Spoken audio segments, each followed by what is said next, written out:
고린도전서 11장 두 번째 시간입니다. 성만찬, 성찬식에 관한 말씀입니다. 교회는 성찬식을 주기적으로 또는 부정기적으로 다 행한다고 말씀드릴 수 있습니다. 성찬식에 참여해보지 않은 성도님들 없을 겁니다. 성찬식을 주신 목적이 뭘까? 그거 아는 게 제일 중요합니다.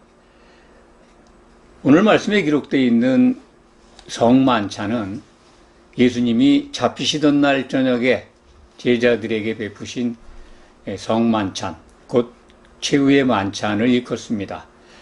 그때 예수님께서 기념하라고 하셨습니다.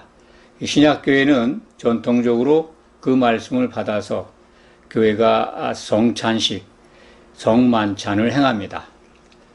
성만찬 제정의 목적을 먼저 우리가 안다면 성찬식에 임하는 성도들의 모습이나 주관하는 교회 지도자들의 모습이 태도가 좀 바뀔 거라고 봅니다. 가장 중요한 성만찬, 성찬식의 목적은 궁극적으로는 어린 양 혼인잔치에 들어가는 자들이 받게 되는 혼인 만찬입니다. 혼인잔치라는 말로 기록이 되어 있습니다만 요한계시록 19장 9절에 기록된 말씀입니다. 혼인 만찬에 청함을 받는 자들은 복이 있다. 혼인잔치에 청함을 받는 자들이 복이 있다 이렇게 기록되어 있는데 원문을 보면 만찬입니다.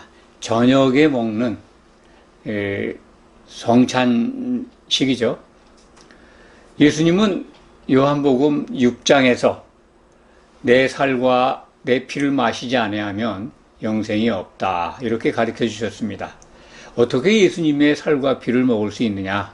그 당시에도 많은 사람들이 의아해 했을 겁니다. 또 교회 밖에 있는 사람들,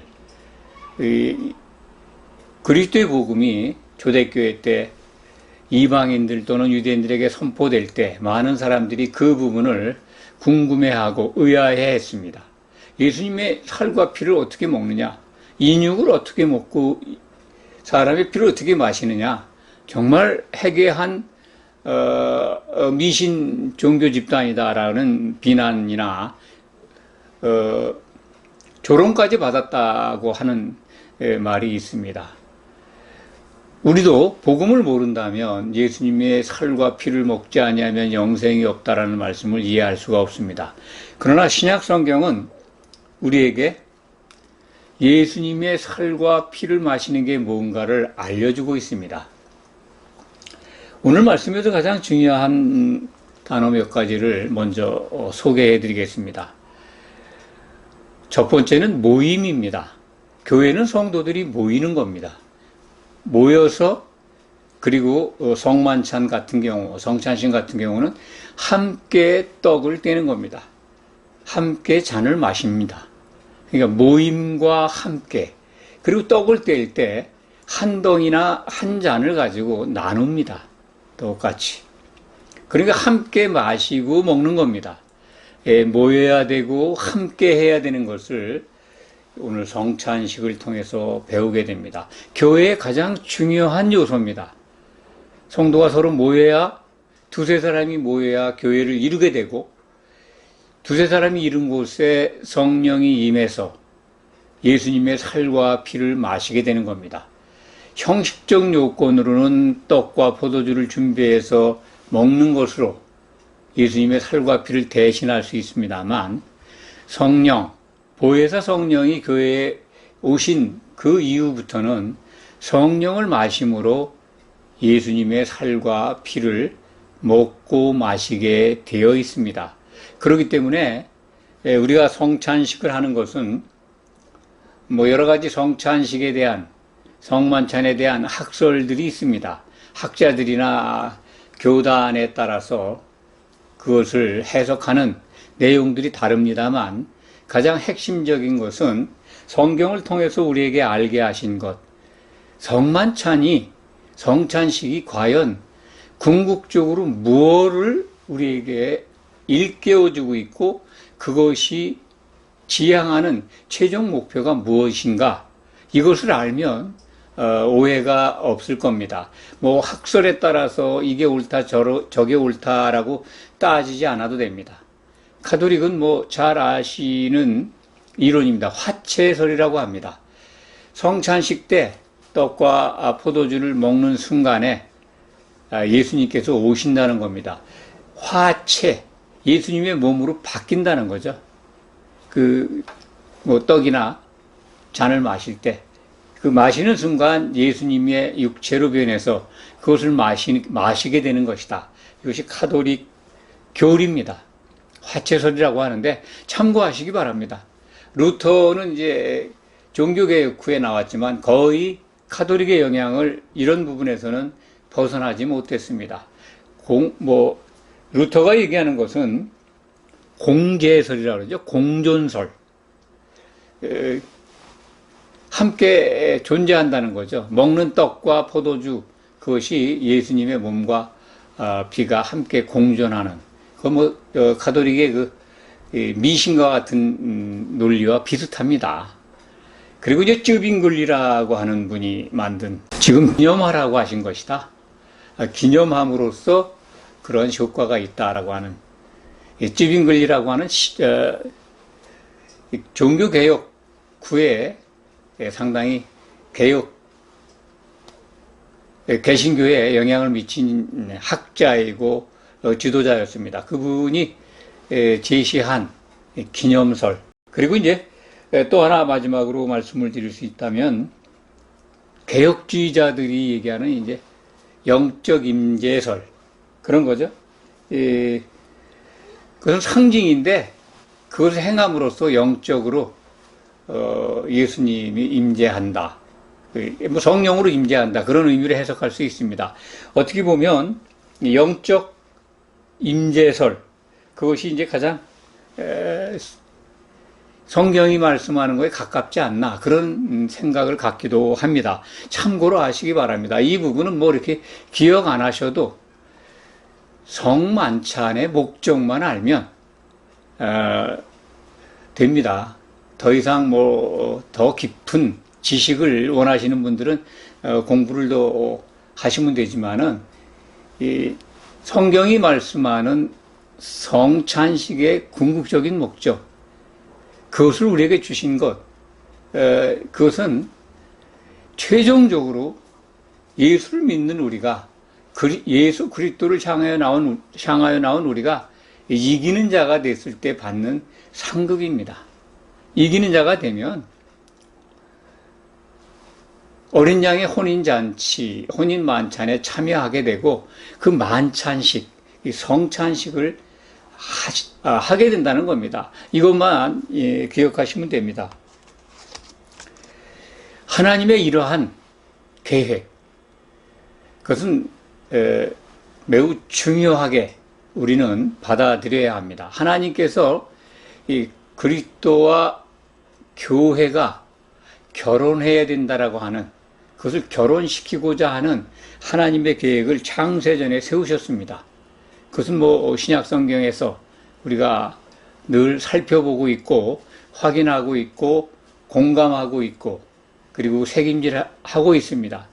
하나님의 계획은 어떠한 일이 있어도 아담과 그의 아내가 한 몸이 되도록 하시겠다는 겁니다. 창세기 2장 24절에 기록되어 있는 말씀인데, 이 창세기에 기록된 아담과 하와가 한 몸이 되어야 한다고 하는 하나님의 이 계획은 신약성경 마태복음 19장에 기록이 되어 있고, 에베소서 5장 31절 32절에는 그걸 똑같은 말씀을 기록하고 가장 큰 하나님의 비밀이라고 증거하고 있습니다.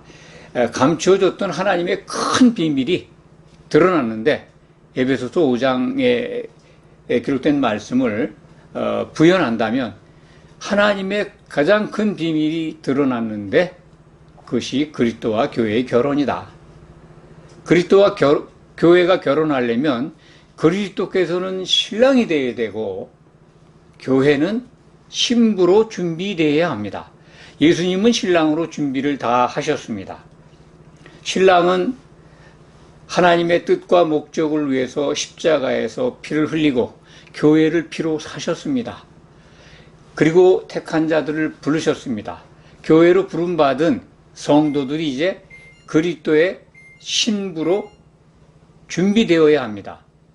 이것만 우리가 기억하시면 됩니다. 그렇기 때문에 교회로 모인 성도들은 하나님의 뜻과 목적을 주목해 보면서 우리가 해야 될 일이 무엇인가, 그것을 발견하면 됩니다. 오늘 말씀도 마찬가지입니다. 성만찬, 그것은 어린 양의 혼인잔치에서 누리게 될 이기는 자들이 받는 상급이고 최고의 복입니다. 가장 큰 복이라고 성경은 우리에게 일러줍니다. 그래서 예수님은 예수님의 살과 피를 먹는 자들이 영생을 얻는다. 영생이라고 하는 거 이제 전에 말씀을 많이 드렸습니다. 한 시대의 삶, 한 시대의 생이라고. 그것은 곧 천년왕국 시대의 생입니다. 그것을 주시겠다는 겁니다. 그러니까 영생, 내 살을 먹고 내 피를 마시는 자는 영생을 얻는다. 그 영생은 그러니까 그리스도의 나라에서, 곧 천년왕국에서 이기는 자들이 받는 영광이고 능력이고 복입니다. 그것을 주신다고 요한복음 5장 51절부터 58절 사이를 보시면 우리가 그 기록된 말씀을 확인하게 됩니다. 51절 한번 말씀을 드리면, 나는 하늘에서 내려온 살아있는 떡이니 사람이 이 떡을 먹으면 영생하리라. 내가 줄 떡은 곧 세상의 생명을 위한 내 살이니라. 이렇게 말씀하십니다. 그러니까 내가 줄 떡은 세상의 생명을 위한 내 살이라. 거기에 이제 피도 들어가 있죠. 또 이제 내가 줄 잔에 대한 설명이 나오는데, 그래서 53절 이하에 보면은 이렇게 또 반복해서 증거하십니다. 내가 진실로 진실로 이르노니 인자, 곧 예수님이죠. 인자의 살을 먹지 아니하고 인자의 피를 마시지 아니하면 너희 속에 생명이 없느니라. 혼의 구원을 받지 못한다는 겁니다. 꼭 기억하시기 바랍니다. 예수님의 살과 피를 먹어야 됩니다. 그렇다면 신약교회가 예수님의 살과 피를 어떻게 먹느냐? 성경을 보면, 오늘 말씀을 보면 성찬식을 통해서 그분의 살과 피로 상징되는 떡과 포도주를 마셔야 예수님의 살과 피를 마시는 거냐? 그렇지 않습니다. 상당 기간 동안 그렇게 이해하는 분들도 있었습니다. 하지만 예수님이 부활 승천하신 이후에 예수님의 이름으로 우리에게 보내주신 성령, 그 성령을 교회는, 부름받은 성도들은 함께 마시도록 그렇게 은혜를 주셨습니다. 한 몸을 이루어서 모임을 갖고 예수님의 생각으로 같아져서 교회로 건축된다면 그 성령을 함께 마시게 되고, 성령을 마시게 되면 그것이 곧 예수님의 살과 피를 먹고 마시게 되는 겁니다. 그것을 우리가 이번 시간을 통해서 꼭 이 마음에 담아두시기 바랍니다. 성령을 마시면 예수님의 살과 피를 마시는 겁니다. 왜냐하면 성령은 예수님의 이름으로 오셨습니다. 예수님의 이름으로 오셨다고 하는 것은 예수님의 모든 것을, 예수님의 명예와 능력과 모든 공로, 이런 걸 다 가지고 오셨습니다. 그래서 성령을 우리가 함께 마신다면, 성령이 함께 하는 곳에 신앙생활을 한다면 우리는 예수님의 살과 피를 항상 마시고 있는 겁니다. 그 마시고 있기 때문에 염려할 것이 없습니다. 살과 피를 마시고 있으면 영생을 주신다고 했는데, 그 영생은 이기는 자가 되는 영생입니다. 혼의 구원을 이루는 겁니다. 그래서 하나님이 약속하신 상속 기업을 받게 됩니다. 하나님의 아들이 됩니다. 이것이 성경의 기록입니다. 그렇다면 우리가 성령을 어떻게 함께 마실 수 있을까 하는 그 방법론에 궁금해 할 수밖에 없습니다. 성령을 마시는 방법이 뭘까? 조금 전에 말씀을 드렸습니다. 예수님의 이름으로 모인다면 성령을 함께 만날 수 있고 마실 수 있습니다. 예수님의 이름으로 모이는 게 무엇이냐? 예수님의 뜻과 목적을 받아들이는 겁니다. 예수님은 이 땅에 오셔서 예수님의 생각을 다 일러주셨습니다. 그것을 사도들이 기록했습니다. 그리고 성령이 이걸 또 기억하게 합니다. 예수님은 오직 이 땅에 오셔서 아버지의 뜻이 이루어지는 것을 기쁨으로 삼으셨습니다. 십자가의 죽으심도 부끄러워하지 않으셨습니다. 그것 피하지 않으셨습니다. 하나님이 기뻐하시는 일이고 하나님의 뜻과 목적이 이루어지는데 예수님은 십자가를 져야 하는 그러한 사명을 갖고 있었습니다. 그래서 모든 걸 다 내려놓고 종의 모습으로 내려와서 하나님의 모든 권세와 권위와 능력을 내려놓고 사람으로 오셨습니다. 그리고 자신의 몸을 교회를 위해서 내놓으셨습니다. 그리스도께서 교회와 결혼하기 위해서는 교회를 피로 사셔야 합니다. 피를 흘리지 않으면 교회로 부름받을 성도들을, 어떻게 죄에 빠진 자들을 구원할 방법이 없습니다. 그래서 십자가에서 피를 흘리시면서 그 고통스러운 모든 과정을 십자가 너머에 있는 하나님의 기쁨을 바라보고 또 자기 자신의 기쁨을 바라보면서 모든 것을 참으셨습니다. 그것이 그리스도 십자가가 우리에게 주는 은혜입니다. 구속의 은혜라고 하죠.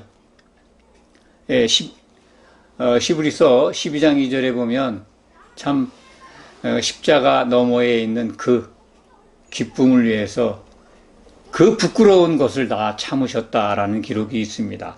하나님의 뜻과 목적, 하나님의 목적을 위해서, 하나님의 기쁨을 위해서 십자가를 지신 예수님 안에는 그리스도의 믿음이 담겨 있습니다. 그 믿음을 가지고 나온 성도들은 그리스도와 같은 생각이 되어야 합니다. 그리스도의 같은 생각, 바로 그겁니다. 하나님의 기쁨이 되고 하나님께서 원하시는 것, 그 그리스도와 교회의 결혼, 그 결혼을 위해서 교회가 해야 될 일, 그 예수님이 가졌던 그 생각, 그것으로 하나 되는 겁니다. 예수님의 이름으로 모였다고 하는 것은 그리스도의 생각으로 하나가 되었을 때 이루어지는 겁니다. 그리스도의 생각으로 하나가 된다면 염려하지 마십시오. 성령을 함께 마실 수 있습니다. 두세 사람 이상이 모인 교회, 그 약속은 이루어집니다. 성령을 함께 마시고 있다면 예수님의 살과 피를 항상 마시고 있는 겁니다. 성찬식이 필요 없다는 말씀이 아닙니다. 성찬식을 행함으로써 그런 것들이 참 부족하거나 그러한 생각들이 모자라는, 또는 신앙의 기간이 짧아서 이해가 부족한 성도들에게 그것을 알려주는 계기가 될 수 있고, 또 좀 더 나은 믿음의 과정을 거쳐갈 수 있습니다. 그렇기 때문에 성찬식 또한 필요합니다. 그렇지만 그것을 해야만 꼭 예수님이 일러주신, 또는 하나님이 기뻐하시는 성찬식의 의미를 이루는 것이냐? 그렇지는 않습니다. 궁극적인 목적을 늘 생각하시면 됩니다. 우리가 성찬식을 행하면서 알아야 될 의미가 바로 그것입니다. 성찬식을 행하면서 함께 한 떡을 나누어 먹고 함께 한 잔을 나누어 먹을 때 한 잔에 담긴 포도주를, 같은 포도주를 이렇게 성도들이, 교회에 모인 성도들이 나눠 먹을 때 그 의미를, 그거를 먹고 마시면서 예수님의 몸을 이루어 간다고 하는 것을 기억하고 그것을 책임질하면서 하나님을 기쁘시게 해야 합니다. 그것은 어떤 의미냐면은 예수님의 이름으로 모인 성도들이 성찬식을 하면서 예수님의 몸으로 세워져 가는 것을 행한다는 겁니다. 떡과 포도주를 먹으면서 성찬식을 행하면서 성도가 한 몸으로 그리스도의 몸인 교회로 세워지는 것, 그것을 이루어 가야 한다고 하는 것을 깨닫는 겁니다. 그것이 하나님이 기뻐하시는 겁니다. 성만찬에서 우리가 늘 기억해야 되고 그것을 새김질해야 되고 그것을 지켜야 된다는 것, 성만찬을 지키는 목적이 있다면 다른 것이 아닙니다. 형식을 충족하는 게 아닙니다. 제정된 그 제도와 그 행사 내용을 지킴으로써 믿음의 한 과정을 성취하는 게 아닙니다. 그런 참 어떻게 보면 유치한 수준의 성찬식 행사 지키기, 여기에서 벗어나시기 바랍니다. 그걸 행함으로써 우리가 예수님의 몸으로 세워져 가야 하는 단위론, 그것을 이루어가고 있는 스스로의 확증, 인증이라고 그러죠.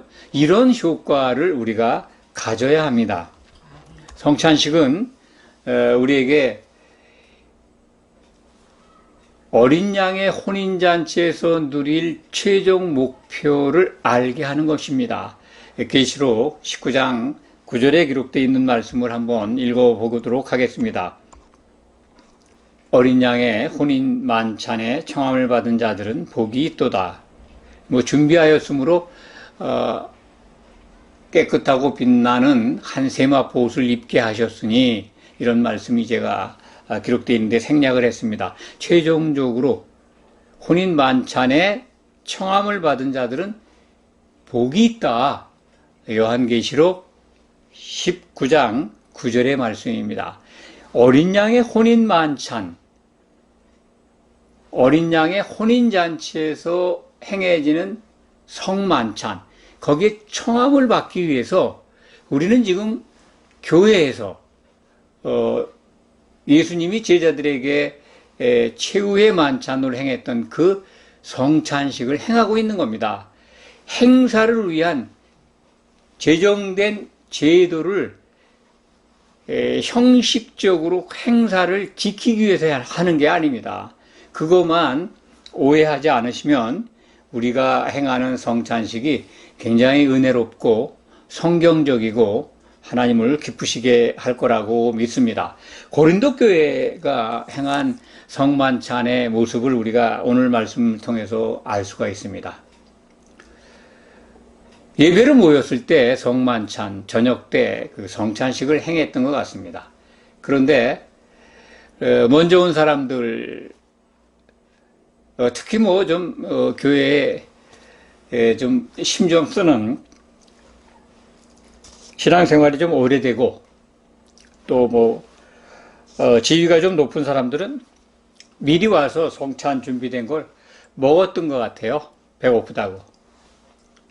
그리고 좀 빈궁한 자들은 교회 귀한 바도 없으니까 그 차려놓은 성찬, 성만찬, 떡과 포도주를 먹지 않았던 것 같습니다. 차마. 그러니까 사도 바울이 그 얘기를 듣고, 하나님의 교회를 업신여기느냐? 너희가 먹을 집이 없어서 교회에 와서 그 다른 성도들 다 모였을 때 같이 먹지 않고 먼저 먹어? 배고프다고? 나중에 온 성도들은 먹을 게 없었던 것 같습니다. 하나님의 교회를 업신여기느냐? 또 가난한 자들을 부끄럽게 하느냐고 야단을 치고 있습니다. 그것이 이제 22절에 기록이 되어 있죠. 그러니까 서두에 말씀을 드렸습니다. 교회는 모이는 것과 함께 하는 것이 중요하다고. 함께. 모이기는 했습니다만 오는 순서가 달랐을 수도 있습니다. 그렇지만 예배를 드리고 성찬식을 행하는 것은 함께 해야 합니다. 그것이 어긋나 있었습니다. 그러니까 예수님의 몸인 교회에서 그분의 살과 피를 막 먹고 마시는데, 참 어떤 사람은 배고프다고 미리 와서 그걸 다 먹고, 나중 온 사람들은 준비된 떡이나 포도주가 모자라서 먹지 못하고, 이러한 일들이 일어나서 아마 다툼이 일어난 것 같습니다. 이거에 대한 처방입니다. 다시 말씀드립니다. 교회는 모임과 함께가 너무 중요하다고. 그래서 예수님은 새 계명을 주셨습니다. 서로 사랑해라. 반드시 서로 사랑한다면 이러한 일은 일어나지 않았을 겁니다. 다른 사람을 생각했다면, 다른 지체들을 생각하는 마음, 사랑하는 마음이 있었다면 기다렸을 겁니다. 기다려서 예수님의 살과 피로 상징되는 떡과 포도주를 같이 먹고 마셨을 겁니다. 이것은 하나님 나라는 먹고 마시는 데 있는 것이 아니고 오직 성령 안에서 의와 평강과 실학이다 하는 말씀을 우리가 기억한다면 쉽게 이해가 될 겁니다. 성령 안에 있다면 기다렸을 것이고 그들은 성도들과 함께 먹고 마심으로써 의와 평강과 실학을 공유했을 겁니다. 그것을 기억하시기 바랍니다. 성만찬을 행하고 있다.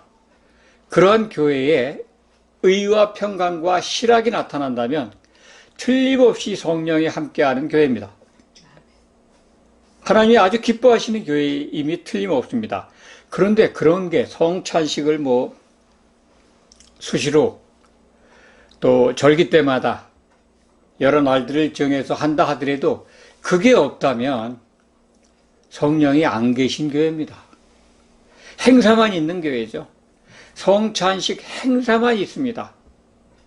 근래 한국 교회를 보면 절기 때마다 성찬식, 성만찬을 만찬이 아니라 성찬식을 하죠. 저녁 때 해야 만찬인데 성찬식을 행하는 교회들이 있습니다. 주로 이제 교회가 섬기는 절기들, 부활절, 맥주절, 장막절 또는 추수감사절, 또 성탄절 이런 날들을 정해서 또 다른 날들도 많이 있습니다만 성찬식을 행합니다. 그런데 공교롭게도 한국교회는 그 성찬식이 일어나는 날, 행해지는 날 헌금을 꼭 이렇게 과정에 넣어서 하게 합니다. 거의 아주 제도화된 것 같습니다. 당연히 헌금을 해야 된다라고 교회는 가르칩니다. 어쩌면 교회가 만든 헌금 강요의 수단이고 과정이 아닌가 그런 생각이 듭니다. 형식을 만들어서 다른